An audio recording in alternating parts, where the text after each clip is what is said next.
Welcome to the Gottesdienst crowd, where we foster confessional integrity, liturgical preservation, and preaching that doesn't stink. We believe that the historic liturgy of the divine service is more than mere cobwebs of antiquity, but it is a true treasure of the Church, to be dusted off and brought down from her attic to be enjoyed. So let's get dusting. Welcome back to the Gottesdienst crowd. This is Jason Braaten. Today we have back with us Dave Petersen. Welcome back, Dave. Thanks. Glad to be here. We are looking at the Gospel reading for the fourth Sunday of Easter, Jubilate. It comes from John chapter 16, verses 16 to 22. I will go ahead and read that in the English Standard Version. Jesus said, "A little while, and you will see me no longer, and again a little while, and you will see me." So some of his disciples said to one another, "What is this that he says to us? A little while, and you will not see me, and again a little while, and you will see me. And because I am going to the Father." So they were saying, "What does he mean by a little while? We do not know what he is talking about." Jesus knew that they wanted to ask him, so he said to them, "Is this what you are asking yourselves, what I meant by saying a little while, and you will not see me, and again a little while, and you will see me? Truly, truly, I say to you, you will weep and lament, but the world will rejoice. You will be sorrowful, but your sorrow will turn into joy.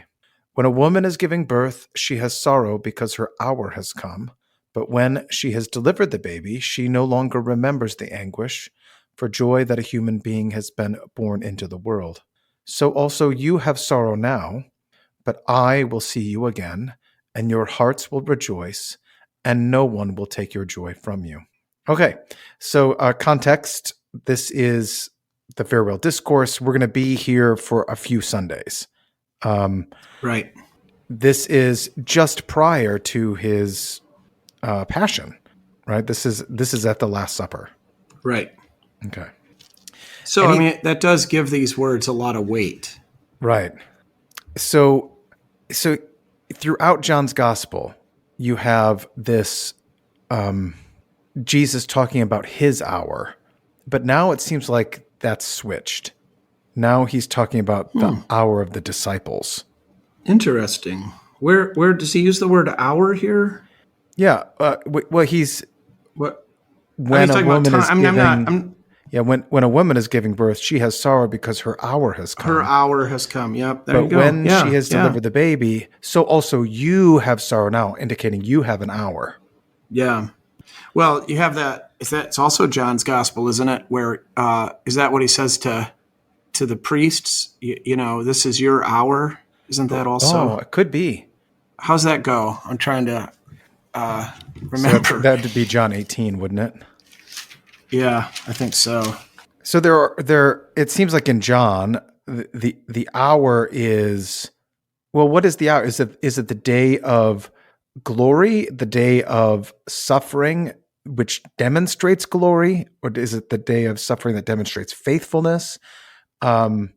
We've typically looked just at the hour in terms of what Jesus is doing on the cross or during his passion. That's his time frame, I suppose. What is it carrying over by using the same word, or is it just a common way to say things?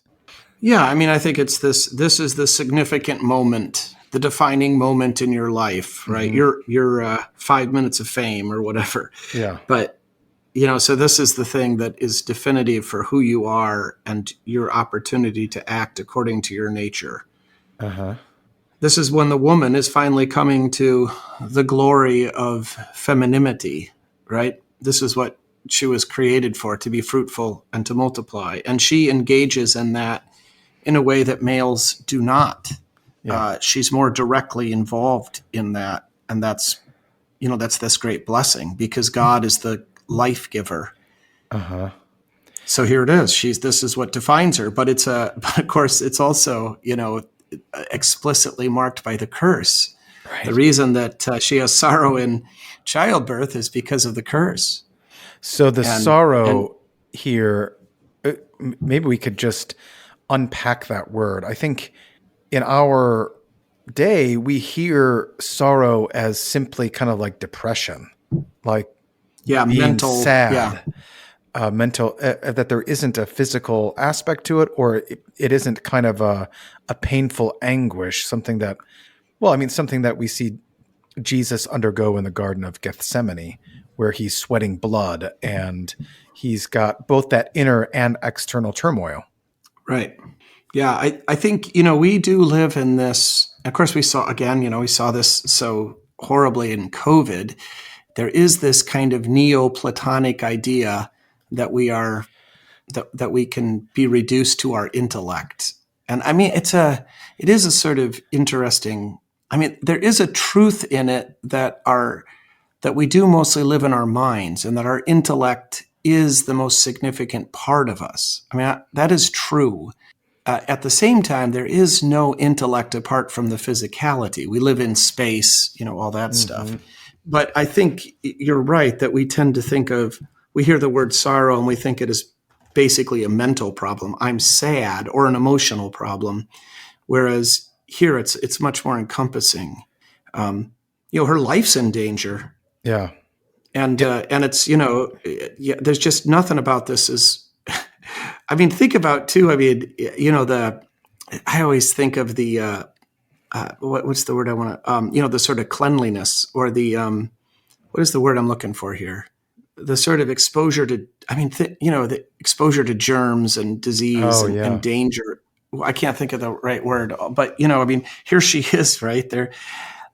And shame, right? I mean, there's no hiding what she's going through and all this. So her life's in danger. It's sort of embarrassing that her weakness and her vulnerability is exposed to the community. She's exposed to all sorts of physical trauma in this, including, things that we're mostly safe from, like infection and of course, the mortality rate of the children as well. So it's pretty horrific. In fact, what was the word tribulation?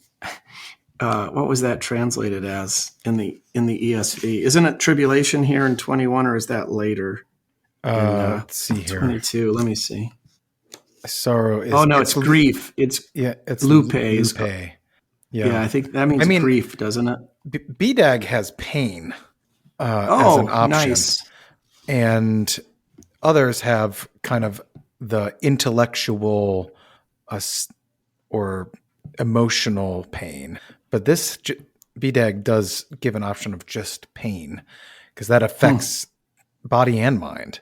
I mean, that's the first thing to go, is the mind not wanting to push through the pain. This is right. This is one of the things that, well, our mutual friend Adam Francisco, a former Navy SEAL, he says, look, this is the first thing that they're trying to teach you, is that you are capable of more than what your mind says you're capable of. Right. And pushing past. The mind quits before the body does. Yeah. Yeah. And well, so I think, this is a metaphor for all Christians. He's not just talking about childbirth. And I think that when we sort of apply this to ourselves, even though we're not living in this daily physical threat of childbirth, there are physical realities that are sadness. Whether that's, that you didn't make, that you're not tall enough to be a good basketball player in 8th grade, or the fact that, you can't do as many push-ups as you used to in your 50s. I mean, there is this reality that our bodies ourselves are subject to the curse and are failing us. And, in a very real sense, we are actually all dying. So we do have this sorrow, right? And there is also, I think, this sense, again, spiritually, that we said this hour is this sort of defining moment. We're living in that moment constantly. Yeah.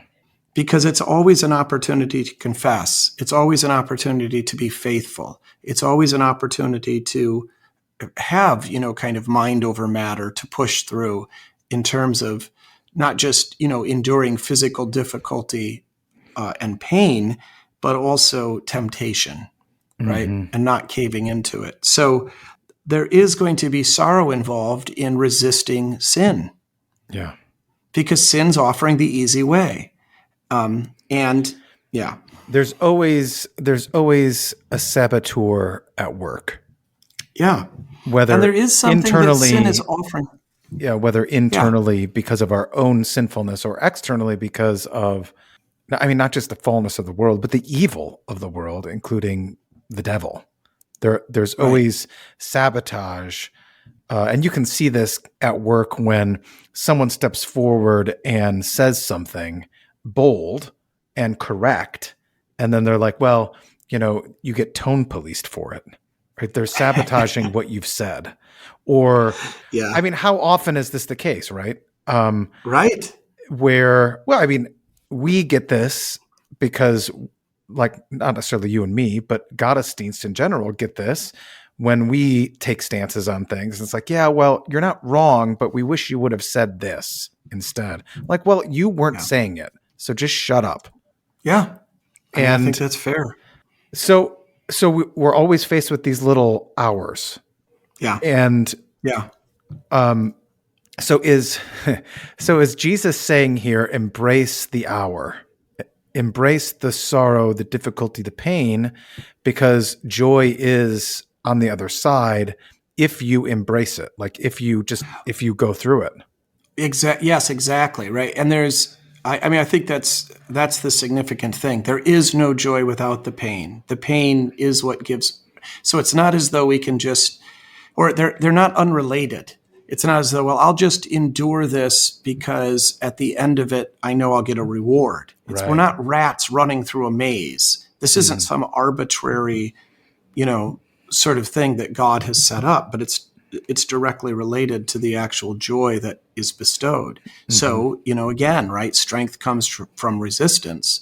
And so, you're going to have the joy of big muscles, but you're not going to have that without the pain of working those muscles. Right. So it's not as though it's not as though God says, I'll give you big muscles, but you have to just do something hard. I mean, right. It's specific. There's a specific joy that comes from the specificity of the sorrow and, whatever that is. And I think, in terms of there is a joy that we need to learn to embrace and cultivate that doesn't look for the approval of men. Mm. So you talked about, we do the right thing, we say the right thing, but we do it imperfectly, right? And then, of course, we get, criticized because we didn't do it perfectly. Or in hindsight, it could have been different, and now we know things and blah, blah, blah. Mm-hmm. But nobody was saying anything, right? Yeah. So I think that we can, not in a way that's self-righteous, but we need to learn to go, we need to learn to say to ourselves and recognize, and we have to listen to criticism because there could be validity to it. But at the same time, we're unashamed of the truth, and we're gonna plow on, and we're gonna trust that, this will be revealed eventually, and we're going to keep doing the right thing. We're not going to stop because it's painful, and we're not going to stop because every time we do this, we get criticized. Right. We expect this. We're going to be criticized, right? There's sort of no winning in this world because nobody likes somebody that brings bad news or notices things that we want to ignore. Yeah, the sin of noticing. Yeah, there's definitely. I mean, that is a huge reality. I always there's this story. A friend of mine has twin boys, and they're just so naughty when they were little, and they were really adorable. But so they're fighting in the back seat, and all of a sudden, I don't know, they're like 4 or 5 years old. One of them starts crying, and so the dad's in the front yelling at him to stop fighting, and he says, "What happened?" So one of them says, "Well, David bit my finger." And then David says, "Oh, yeah? Well, you shouldn't have looked." I love that story. It's so hilarious. You shouldn't have looked. Everything would have been fine. Me biting your finger, nothing would have mattered. But you went and looked and ruined everything, And that's just, so I think of that all the time. Shouldn't have looked. So Jesus is preparing the disciples for his own departure, his own hour that they're going to witness. he's preparing them for the little while where they won't see him. I assume that's his death and burial, and then his little while when they will see him again after the resurrection and prior to the ascension. Right. So, and then the third one is there? There's a third one though. Okay, go ahead. So I think verse 22 then I think is going to the resurrection on the last day. Okay. So the woman in childbirth, right, and the joy that comes from that is ultimately really going to be known in the resurrection. We get glimpses of it now. They get glimpses of it now. There is joy for them in seeing the risen Lord, but their sorrows aren't over, right? But so in verse 22, right, then therefore you now have sorrow, but I will see you again. That's really great. He switched it. Not you'll see me. Yeah. But now I'm going to see you, and then your heart will rejoice, and your joy no one will take from you. And then the next verse, which is outside the pericope, and in that day you will ask me nothing. Truly I say to you, whatever, right? Because this is finally the day of the resurrection. So. So there's an intermediate, right? We've got the death and resurrection where they don't see him. Then we have the resurrection where they see him. And so the Textus Receptus adds at the end of verse 16, because I go to the Father. And that's of course because in verse, which as you read in verse 17, they're asking about this, right? What is this that he says to us? And one of the things that they're asking about is because I go to the Father. Yeah. Well, when did he say it? Well, presumably he said it with this other stuff. So I think it makes sense. And then it's again in actually verse 28, which is also outside the pericope. But there you have that Jesus says, I came forth from the Father and have come into the world. Again, I leave the world and go to the Father. So this going to the Father is I think really great that, right? So a little while and you will not see me. And again, in a little while, you will see me because I go to the Father. Well, where does he go to the Father? I mean, I think this is, I commit my spirit to the Father, right? His soul goes to the Father. His body goes to the grave. And then it's because his soul has gone to the Father that in the resurrection, when his soul comes back to the Father and he rises from the dead as a man, right? Now, right, he comes to them as a man who has entered into the inner council of the Holy Trinity and presented our cause, right? And he has been vindicated by the Father. The sacrifice has been accepted so that, in fact, we can see him. So that because I go to the Father is not an insignificant phrase, whether it's in verse 16 or not. It's in verse 17. This is part of what they're asking about. And this is and then you get it in verse 20, right? So he says, right, you're inquiring among yourselves. Truly, truly, I say to you, you will weep and lament, but the world will rejoice. Well, I think that certainly fits the crucifixion, but I don't think it stops at the crucifixion. And you will be sorrowful, but your sorrow will be turned into joy. That is, I think, this is the reality right now, right? That the world is rejoicing while we weep and lament. And it's also the reality now that our sorrow is being turned into joy. Then you get 21, a woman. This is what joy really is. And we've talked about this passage recently, this kind of euphoria and being moved outside of herself and being present with the baby, that fullness of joy.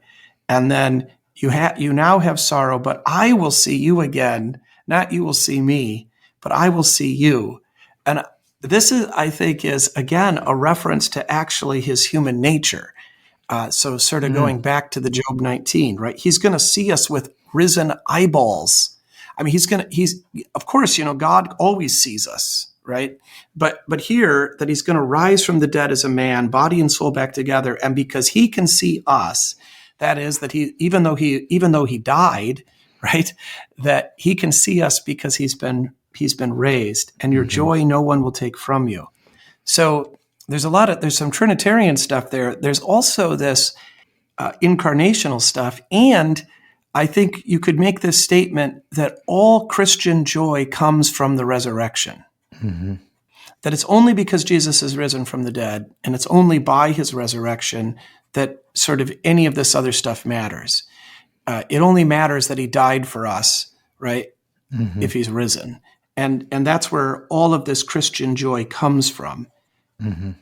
Is there a sense in which the bringing up the baby, the mother delivering a baby, is pointing to something that is something so ordinary and so common that we miss it as being a major thing, such that the hours in our lives are ordinary? They're not like the big things that we would expect. So, for example, if you're going to focus on, and we have an hour too, right? We're also given an hour for sorrow and lament. What are those things that are natural, ordinary, everyday things? People are always giving birth. What are those things that bring us this great sorrow, this bewailing of what we're facing? What are those things? Are those the things like the everyday decisions that we make? I'd rather watch TV than say prayers with my family. What are those hours? Yeah, I don't know if I agree with that. Okay. At a kind of hypothetical level, I don't. I get it as a principle that the ordinary moments of life are critical in the sense of how we endure over time. But I don't think that when he says that a woman is giving birth, that's an ordinary thing. I think that it's actually women giving birth is the most important thing. And I that agree. he's actually elevating that. I agree, but do we view it that way? Well, I think that's the point of this. He is he's teaching us and showing us that this is the thing that matters the most in all of the world. Again, because he's the God of the living, he's the God that bestows life. Right. So the things that we would normally attribute normalcy and average and everyday activities actually have more import than we would grant them. Well, I think that's true, but I don't want to base it on this passage, because I think that statement's true. But here I don't think he's saying, see, all of you think that childbirth is ordinary, and it isn't really. It's more significant, and therefore you should recognize that other ordinary things are more significant. Gotcha. I don't want to say that. I want to say that he's saying that you think that childbirth is ordinary, but it's actually the most significant thing that happens, and the things nothing else kind of compares to it, whether it seems to you ordinary or not. Okay. So what are those things that are similar to that? That's a good question. Because he's making a comparison, right? That absolutely, just like a mother, you're going to have these things. So what are those things that we face? Yeah, I think I think we're just simply being taught to embrace the goodness of pain and suffering and the avoidance of pleasure. I mean, to recognize that God's actually working through whatever sufferings and sorrows that we have, and that we should trust him to know what he's doing. And he's not causing us to suffer as punishment for our sins, but actually as this, again, bestowal, right? That these are the means by which he is transforming us, making us stronger, making us more human, purifying us. Mm-hmm. So the most extreme example of that is a woman in labor, because her life's in danger, right? And the like, and then she gets the absolute greatest thing in this world, a baby.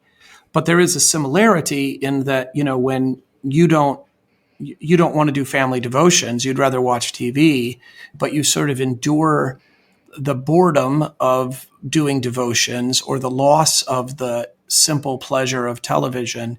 And there is actually a joy in that will be defined by that discipline or that slight difficulty, and that God will bless. Mm-hmm. So is Jesus saying you must be willing to lose your life to gain life? Oh yeah. Look, he says, this is sorrow, crosses are inevitable. Sorrow, pain, difficulty in this world, disappointment, right? This is inevitable. Right? He says, you will weep and lament. You will, not you might, not if you do, right? I mean, this is the state of Christians in this fallen world. It is a life of weeping and lamenting. But it's not only that, right? So, I mean, that's the other side of it. And so, I mean, I think this is one of the things I have down here in this sort of, right, this inevitable cross, but there's also inevitable joy, that there is joy in the resurrection, that he sees us, that we have been reconciled, that we have this hope. And under kind of rebuke, I think there's two rebukes, sort of opposite rebukes. The one that's sort of most obvious and easiest is against this sort of prosperity gospel stuff, or a kind of fake happiness that, pretends it doesn't mind things when it does, in a self-righteous way, especially in a way that, I'm a better Christian than you because, I'm joyful and you're not. So that's a pretty easy target, and it's a target that needs to be, hit. But the other side, I don't think we talk about quite as much, and that is, there is this sort of self-obsessed, self-pity, wallowing in things that pretends to be the theology of the cross, and is actually just kind of another attention-getting device, and a kind of refusal to be joyful. So a theology of losing. Theology of losing, or a kind of a kind of refusal to confess or to see the goodness that is around us. And again, I think we need to learn to cultivate joy. I think we need to even learn to cultivate fun, real fun. Yeah. Because we have a lot of fake fun. Like watching television is not actually fun. It's just a way to sort of escape reality for a while but that's true fun, is to be engaged with creation and with people, and to live in that moment. Again, that woman, that's just given birth and doesn't care about anything else. That's true, real joy and fun. And, I think we have to be, so when I say we have to cultivate it, I think we need to really do some thinking about what it is and what joy is and how we live joyful lives. And then, we need to learn to recognize it when it happens, and to kind of seek it out and even create it, to embrace it. Yeah. That's a really good point. When you think about the ancient martyrs, the accounts that we have, they did not look sour and dour and hand-wringing when they were standing. I mean, they were almost playful about it. That is a really good point. Yeah. And you get the same thing with St. Paul as he's going from town to town. All the stuff he goes through, and he still gets up and goes to the next town. That's just crazy to me. Just how much of a mensch he was, in terms of he was on a mission, and he wasn't going to let anyone get him down about it. He delighted in all those things. He delighted in his sufferings. He was content with them because he knew what it meant. And we are a people that is not, we're not there. We don't, when things get tough, we don't, like King Loon, put on our finest clothes and have a bigger laugh over the scantiest meal we've ever had in our lives. We don't enjoy those things. We complain, and not in the kind of complaint and lament that we see in the Bible, but like you said, wallowing. Like we're the swine that wallows in the mire after being cleansed. And that's really disgusting. It is. And it's a kind of, it's this kind of a self-obsession. I think too, here's this quote from Pieper, which has to do with the relationship of sanctification and justification.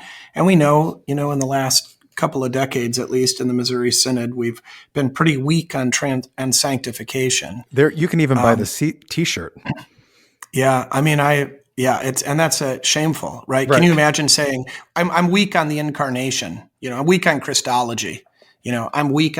No, listen, you don't boast in being insufficient in the doctrines that God has given in any of them. It's just outrageous.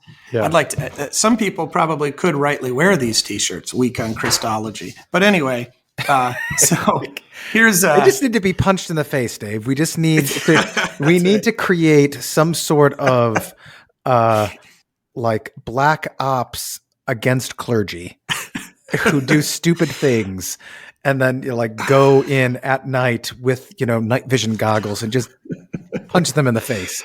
I'm not saying like beat them up or kill them, right. but just punch them in the face. It seems like that's the definition of beating them up, punching them in the face. Just one punch. Just not one. Beating okay. them. Yeah. It's got to be a good one, but good one. Well, I've said for years, the decades, that all heresies start with the clergy.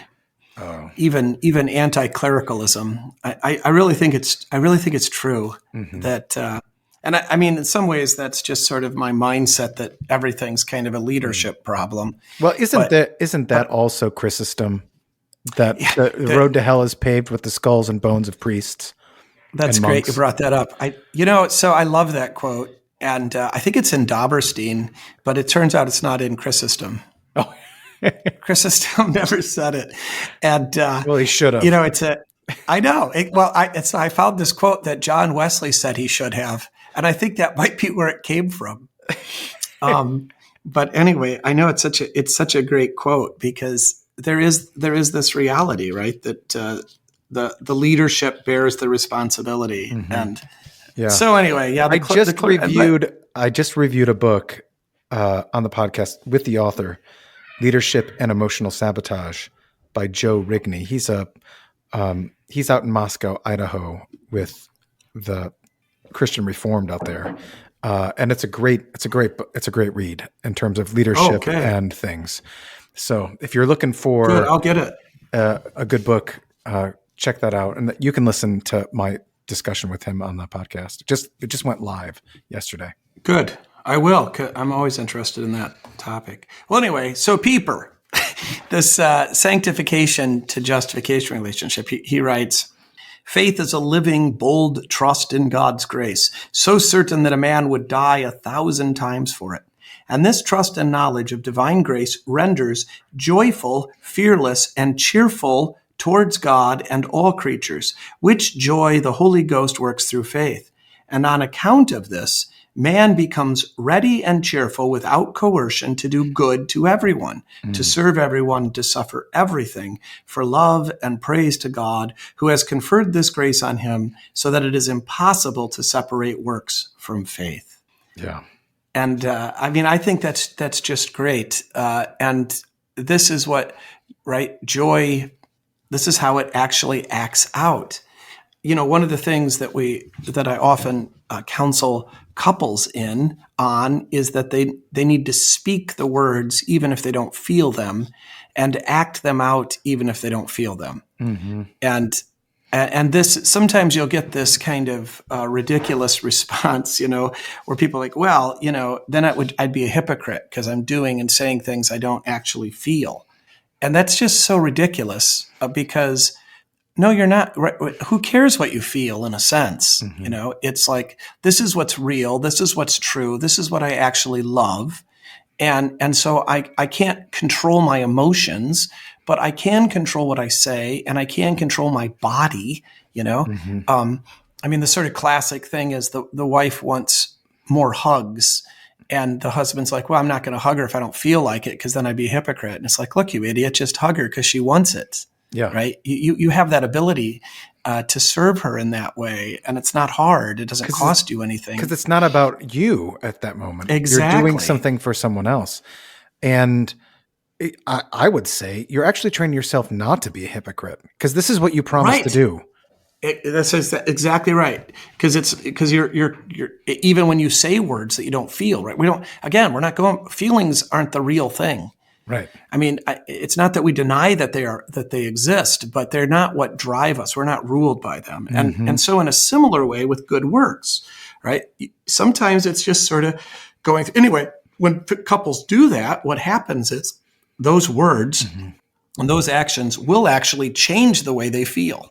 You can actually change your emotions by your actions and your words, and you can train them. That's part of this cultivating. And, we can do it. This is the whole point. How often is St. Paul or St. Peter admonishing the people to be sober-minded, right? Not to be drunk on their feelings and their emotions, but to be sober-minded and to do what they know in a right mind is correct. Right. Yep. Well, this is why I tell people to come to church when they don't feel like it. Right. Well, just come anyway. Yeah. Right. Yeah. Well, I don't know if I believe. Good. I don't know if you do either, but you must because you're worried about it. So why don't you just come? Yeah. I visited your mom for 12 years and I didn't feel like it ever. Uh-oh, you're telling our clergy secrets. No, I'm just kidding. Like, it's not always that, but there are times when you don't feel like doing, but you've got the appointment and you're going to keep it. And it's very rare that I would not go because I have to make it up at some point. And usually then once you get there, it's fine. I mean, it's still too warm, but joyful even. Yeah, that's correct. Yeah, you just do what you're supposed to do, and there's an incredible satisfaction in it. Mm-hmm. Well, I remember I read. I'm always trying to figure out how to get better at this stuff, and so I read this quote by Terry Crews, who's a bodybuilder guy, about how to lose weight or how to get stronger or whatever, and he says, just go to the gym, just go there, and you don't have to work out. All you have to go to the gym, and you can just sit in the lounge and read a newspaper, but you went to the gym. Mm-hmm. And so then he talks about it, and of course his point is that it turns out that once you get to the gym, you always end up doing something. Yeah. Right. And so something's better than nothing. And there's just that obstacle. So it's the same thing of going and seeing a shut-in, right? Or it's the same thing of, going to church when you don't want to, or right. We develop these habits. And then what'll happen is I don't feel like going to church. I'm not whatever. I'm depressed. I'm angry. I'm, feeling doubtful, but then I go to church and they read the Bible and I end up getting caught up in it and hearing the word of God and rejoicing. Right. Mm-hmm. Yep. I know I go to the gym because I don't feel like it. I don't want to do it, but I just go anyway. And then, I end up walking around the track and then it really does happen. So I think that's a great lesson in marriage and, exercise, in church attendance. Mm-hmm. And right, speaking the words that are actually true. I always use this example with the creed, right? I can be thinking, sadly, to my shame, very blasphemous, inappropriate things during the creed, but I can control what I'm saying. Yeah. And I'm not being a hypocrite. I'm being, that's the simile where there's part of me that is wicked and doesn't want to say these words. And he is subdued by the new man whom the Holy Spirit is working in, who just says, no, I'm going to say what's true. And the old man, the wicked man saying, this sounds like a fairy tale to me. I don't think it's true. Mm-hmm. And then I just tell him, shut up. Right. I'm not going to give voice to your blasphemy. I'm going to say, even if I don't feel it, I'm going to say what I know. You used that word earlier, right? I'm going to say what I know is true. I don't feel right now like happy feelings about my wife. I'm not pleased to be here with her in her presence. I'm annoyed in various ways, but I'm going to say what's true and real. Yeah. I'm going to say, I love you. Yeah. Because love isn't simply emotion. Yeah. Melanchthon discusses this, and I don't remember the exact quotation or the reference, but it's in the Apology of the Augsburg Confession, where he talks about a double work when you do what you don't want to do. In essence, that it is not only a good work in terms of obedience, but also a good work in terms of drowning the old man. It's a double work. I like it. And I think that's a great corrective for, I grew up hearing, if you don't feel it, like if you have some sort of not wanting to do with it, you've just totally and utterly tainted what you're doing. And while there's a sliver of truth in that, is there anything that's going to be more dissuasive of dissuasive of people not wanting to do those things? Like just giving Right. into their emotions and giving into their baser desires. Right. And I mean, our society is run amok with that, where, well, I mean, what is this demonic thing with transgenderism? Oh yeah. These people don't feel like they are what God has made them. Yeah. And then we're just all supposed to pretend, and I'm not doubting that they feel that way. Yeah. They probably do, but Yeah. that's just, that's Or just Epstein's sort of Island or insanity. the pornography rings. And I mean, it's all this. Yeah, It's all it of is. this. And it's also, again, because of, really midwit theologians saying every sin is the same. I know. But there's no such thing as a real good work, because all good works are tainted by sin. Therefore, Right. they're not good. They're not pleasing to God. God doesn't love them. So you shouldn't. And you can't do them without being a hypocrite. I mean, we've had pastors talk that way. And that's unbiblical. People who are supposedly on our side, who are now, because of that thinking, no longer in the ministry. Surprise, surprise. Well, right, because instead of rejoicing, they're just simply engaging the passions of the flesh. Mm-hmm. All right, well, let's move on. Okay. To I got some doctrine stuff. All right. In fact, I got a great doctrine thing. I hate to admit this, but it's from Thomas Aquinas. I found this great sermon for the third Sunday after Easter called "Everlasting Joy," and it's his sermons are really short. So here he has 3 things are noted in these. The world shall rejoice and ye shall be sorrowful, but your sorrow shall turn into joy. And he says 3 things are noted in these words. First, the foolishness of the world. The world will rejoice, Ecclesiastes 2:2. And then secondly, the wisdom of the saints, ye shall be sorrowful, Ecclesiastes 7:4. The heart of the wise is in the house of mourning. And then third, the future song of the saints, your sorrow shall be turned to joy. And then blessed are ye that weep now, for ye shall laugh. He translates that. I think that is a really pretty good sermon outline, that the world's rejoicing. So first of all, the world's rejoicing is foolishness, right? That there is a time to weep and a time to laugh, and they've got it backwards. Right. And now is the time to weep, because the world is dying, because sin is ruling, right? So, and this is the time of and for repentance, which is the kind of weeping that we need to be doing. And the world is rejoicing, right? They don't recognize that. They just kind of refuse it, and they just pretend in their kind of, think of the sort of Las Vegas, insane party sort of thing that looks like rejoicing on the outside, but it's total foolishness. And then the second part, the wisdom of the saints in repentance, right? That and there is even, right, that like you were talking about, the double work, right? Sadness corrects, right? Jesus says you will have sorrow, and we are aware of the temporary state of these things and the fact that this all does need to be destroyed. And then, of course, also then finally this sort of comparison to what will come, that Jesus does say, I will see you again. And there is this promise of the future and of true and lasting joy that no one will take away. Where did you find this? So that's all. I printed this off. I have electronically a book of his sermons. Oh, okay. I can't remember what the title of it is. I want to say The Bread of Life, but I'm not positive. Okay. But it's Homily 8, Everlasting Joy, Thomas Aquinas. I bet if you typed that into Google, you could find it. And it was for the third Sunday after Easter. Okay. There's that dispute over what the nomenclature is. Right. TLH called this the third Sunday after Easter, but I think LSB calls it the fourth Sunday of Easter. Yeah. Yeah. Okay. So Aquinas, that's probably why we got rid of it, because Aquinas used it that way. So, can't be with him. I don't know why we got rid of it. I don't know. Okay. So doctrine, you could certainly, you could preach on what is repentance. What is if you didn't want to use that whole threefold outline, you could just focus on, right? Why is this the time of weeping, and what is the appropriate weeping?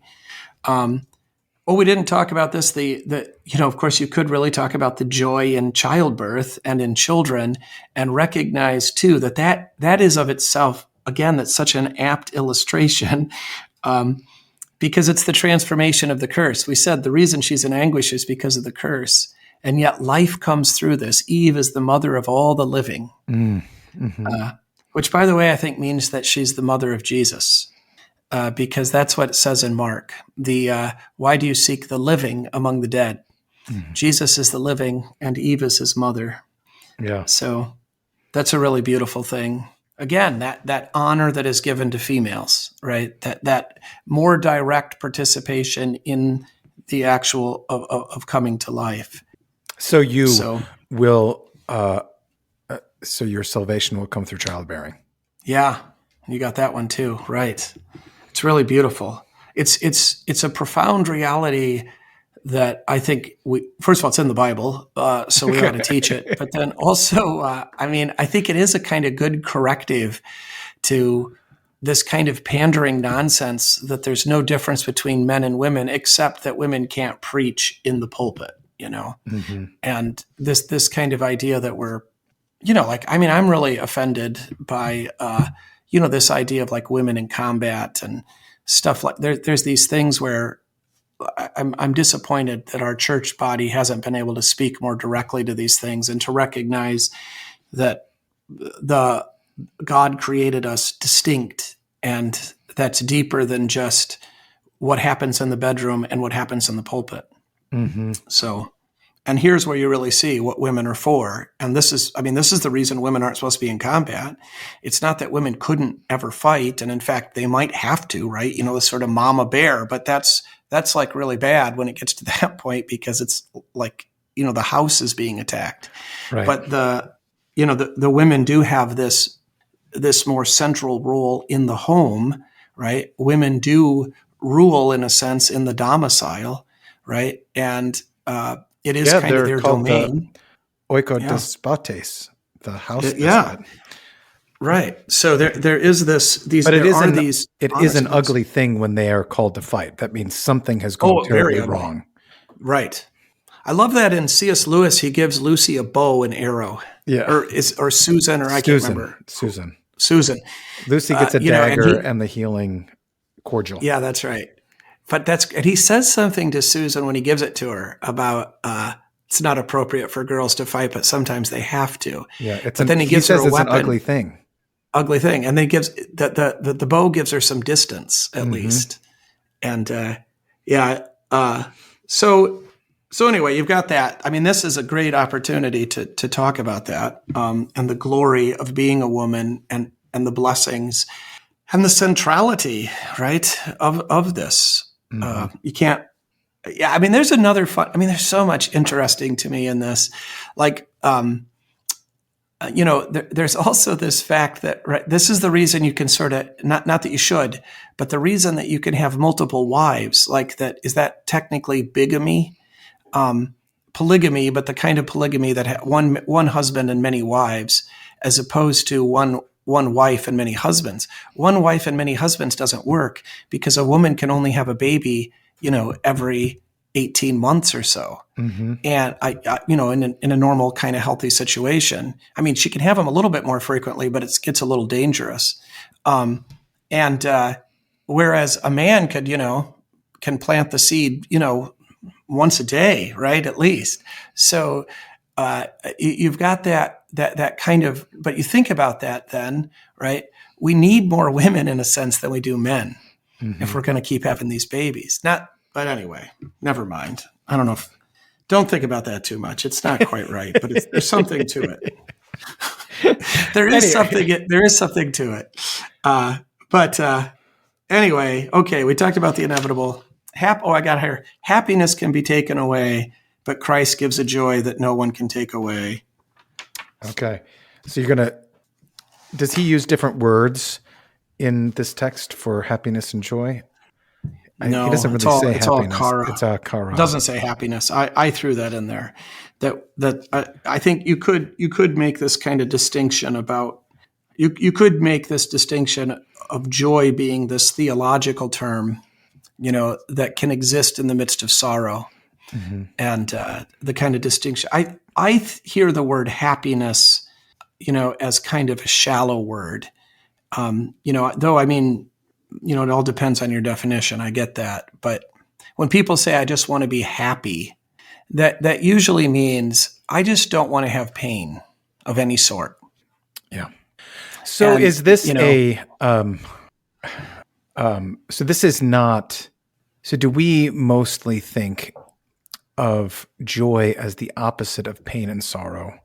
Or do we think of like no emotion as being the opposite of that, of sorrow? Like just an even keeledness, like not any highs or lows. We just want to pretend we're robots or machines or something like that. I mean, that it is that even keelness. I mean, there is a goodness in that, right? To not be reactive, to not panic, but also to not, to not go into sort of states of ecstasy. I think it's interesting that the word cool, as an English, word to mean, well, whatever it means. Right. Sophisticated, desirable, popular, admirable, right. That, he's cool or it's cool. Yeah. So that term comes about in the 50s, right. As this word, and it has not really gone away. Yeah. Whereas most description, most sort of colloquial slang sorts of things, they have, they've faded. Like we can tell if you use one sort of what decade it's from. That's rad, or I don't know what, but whatever, like, oh yeah, you're from the 80s. Yeah, you don't have the Riz, Dave, as they say today. Is that what it is? So I don't know. But cool has kind of stayed. But I think the reason cool has stayed is because it is that description of calmness that is, so you sort of think of the sort of action movie trope of the guy walking away from an explosion and not looking back, right? Mm-hmm. James Bond. That he's calm, right? He's calm, he's confident, right? He doesn't panic, and there is, I think that is an admirable character that I think we do see in Jesus. Yeah. So I wouldn't call that robotic. No, but that would be sober-minded. Sober-minded, yeah. Yeah. But translate the sober-minded to cool. I guess. But I guess the thing for me is, like, do we view it as being cool, calm, collected, sober-minded, or do we just not want to feel anything? Right. Or we want only kind of one half of it. Sober-mindedness isn't a lack of feeling. It's just not being controlled. So you're not in the state of euphoria. You're not in the state of mania, nor the defect of that, which is sorrow, bewailing, and so on and so forth. Right. But do we miss out on actual joy because we want to have no feelings whatsoever? Because we're afraid of the other shoe dropping. Yeah. Yeah. We could be right. We could be trying to protect ourselves from disappointment, the other shoe dropping, or we could be embarrassed that we're going to look foolish in front of the world. Right. Or foolish in front, I think there is, you're right, that sometimes we do sort of curb our emotions because of social pressure in a way that is unhealthy. I mean, there is, right? Emotions are part of who we are. We're not to be ruled by them, but at the same time, we are we are thankful to receive, kind of spiritual mountaintop experiences and these moments of joy. And again, that kind, or of fun, to embrace the goodness of creation. Yeah. I think it really is interesting if you think about what is real fun, how different it is.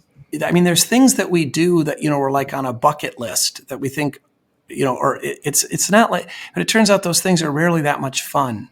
Right. The things that are most fun tend to be things with other human beings that are often just the simplest things, skipping rocks on a lake with your children, or I don't know. It's hard to, but to recognize these kinds of peaceful, good moments when you're outside of yourself, and there's this joy in it because you're actually engaged in the world physically, mentally, and emotionally, right? Yeah. And you're in this kind of flow or this zone, and that's what I'm talking about as true joy. And that's not mania. You might be lost in the sense that you forget other things in your life and in the world in those moments, but it's not manic. Yeah. Well, we've been, just as an example from my own family, we've been to a lot of places for vacations over the years and done a lot of different kinds of things. But the most memorable, the one that all the kids talk about as being the most fun, are when we went camping. Like, Suffering. well, not just that. It was different. Right, but there is it. I had- bet it's part of it, though. Yes, that's part of it. But also, they were like, there was nothing vying for anyone's attention. Yeah, There were no at night when you just had the fire and everyone was sitting around it. They're like, everyone was there. yeah. There was nothing distracting. And, from my oldest to my youngest, they were all like, this was by far the best vacation. I can't wait to go again. Because everyone, mom and dad, were there and not distracted by reading or doing other things, not distracted by electronics. We don't have a ton, but, we still have some, and they're distracting. But by and large, everyone was like, this is what we want to do from now on. Good. Well, I think the other thing is it doesn't need to be constant for it to be worthwhile, right? It could be that, that was only, that could have been a half hour or 15 minutes of just kind of a perfect sort of time. And, it wasn't like your whole time camping was that moment at the fire. No. Right. So that's the other thing, is that, like, we're trying to maximize experiences so much that we sometimes miss those moments that we could be enjoying. There's been a lot of research, I've seen, a lot of articles that claim there's been research on this sort of thing, that when you take pictures, like you go to the Grand Canyon and you take photographs of it, you remember it less. Yeah. And you're so busy taking photographs, you miss the Grand Canyon in a way. And then, you're actually in some ways better off if you just stop and just absorb it and be present in it. And I think, there's just lots of moments in life like that. Mm-hmm. We're so busy trying to capture things again, because it's like a bucket list thing or something, that we put so much expectations and pressures that it just can't be reached. And now, there was a good interview with, I think it's Lyman Stone. Is that guy's name? The demographer guy? Yeah. Lyman something. He was on The Art of Manliness, and it was a really interesting interview where he talked about marriage and children. And one of the things that he was saying, and I can't remember what exactly the evidence was, but basically, as people have had fewer children, they have idolized their children more. They're having children later in life and they have fewer of them. And then they're trying so hard to create these perfect childhood experiences that they ruin childhood and they ruin themselves. And children, and he's got evidence for, it's just shocking when you hear it. I don't remember what it was, but it's basically, the problem is, like, they never get a chance to be alone and figure anything out on their own, or to suffer and, to get hurt. And then to figure out what to do. They don't get to play outside unsupervised. They don't get to do these things that actually make you into a real human being. And so they end up kind of like narcissistic and afraid of the world and entitled.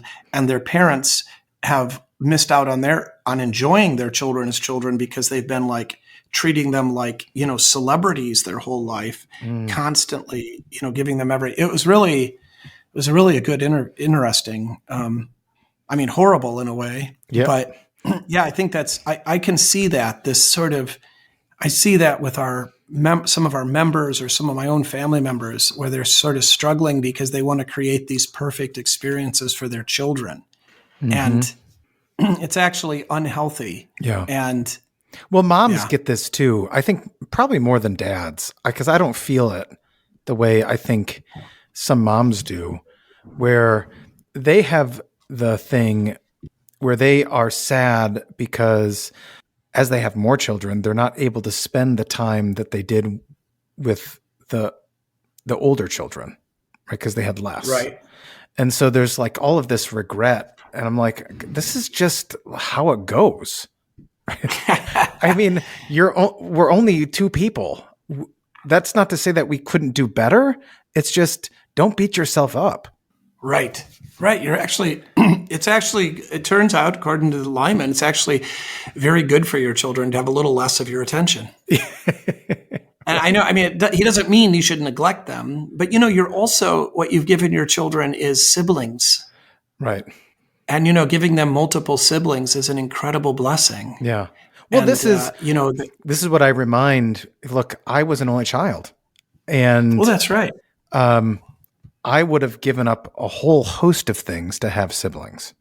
Like when I would go to my friend's house, seeing all that interaction and all that, I mean, there's a downside, obviously, but look, there were lots of times when I was riding my bike around just trying to find someone to do something with. Yeah. Well, there you go. So consolation. I didn't have any. I mean, there's all sort of yeah. I mean, you'll have joy, and I mean, there's just all that stuff, right? And Jesus is going to the Father in order to see us again. Mm-hmm. Did you have any training? I mean, we talked about it a little bit with just this cultivating joy and recognizing the sort of dangers of despair. Mm-hmm. Okay. So we didn't name it as such, but that's what that was. So anything we missed, anything that you have on your list that you wanted to make sure we touched on that we didn't? I think we got it through it all. Okay. Do you have any final thoughts? I'm gonna have a final thought one of these days, but not today. That sounds good. Thanks for your time, Dave. All right, thank you.